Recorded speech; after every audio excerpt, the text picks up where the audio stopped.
Everyone, village daily blog থেকে চ্যানেলে সবাইকে ওয়েলকাম। চিংড়ি মাছটা আমার একটা ভীষণ প্রিয় খাবার, আর এটা দেখলেই মনে হয় যেন ভাপা করে নিই। আর আমি এখানে ভাপা করার জন্য সরিষা বাটা নিয়েছিলাম আর জিরে বাটা, আদা বাটা একসঙ্গে বেটে নিয়েছিলাম, আর নিয়ে একটু হলুদ গুঁড়ো দিয়েছিলাম আর কাঁচা লঙ্কা দিয়েছিলাম। আর ভাপা করার মেন যেটা সেটা সরিষার তেল, এটা অন্য কোনো তেল দিলে ভালো লাগে না। আর সরিষার তেল দিয়ে খানিকক্ষণ ভাতের মধ্যে দিয়ে দিলে রেডি পুরো ভাপা। আর চলো আমি বাঁধাকপি বসিয়ে দিচ্ছি।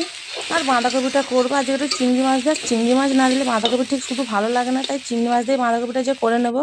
আর বাঁধাকপিটা আমি দিয়ে দিয়েছিলাম পেঁয়াজ কিছুটা, আর কাঁচা লঙ্কা দিয়েছিলাম, হলুদ গুঁড়ো, লঙ্কা গুঁড়ো এগুলো দিয়েছিলাম। কিন্তু আরও একটু ভালো টেস্ট আনার জন্য আমি দিয়েছিলাম আদা রসুনের পেস্ট, আর তার সঙ্গে দিয়েছিলাম গোলমরিচ। আর গোলমরিচ দিলে যে কোনো রান্নার ফ্লেভারটা একটু অন্যরকম হয়। আর দিয়ে চিংড়ি মাছ দিয়ে দিলেই পুরো রেডি আমার তরকারি। চলো আজকে তোমাদের একটু ভিউ দেখাই। আমি যেখানে রান্না করি প্রত্যেক কিন্তু আমি রান্নায় দেখাই, আজকের দেখাবো তার চারিদিকের কেমন অবস্থা। আর গ্রাম আছে মানে গ্রামে গাছপালা থাকবে, এটা কমন ব্যাপার। আর আমি যেখানে রান্না করি এটা হচ্ছে পুকুরের ধার, আর পুকুরের ধারে গাছপালাগুলো কেমন তোমাদেরকে সেটাই দেখাবো চলো।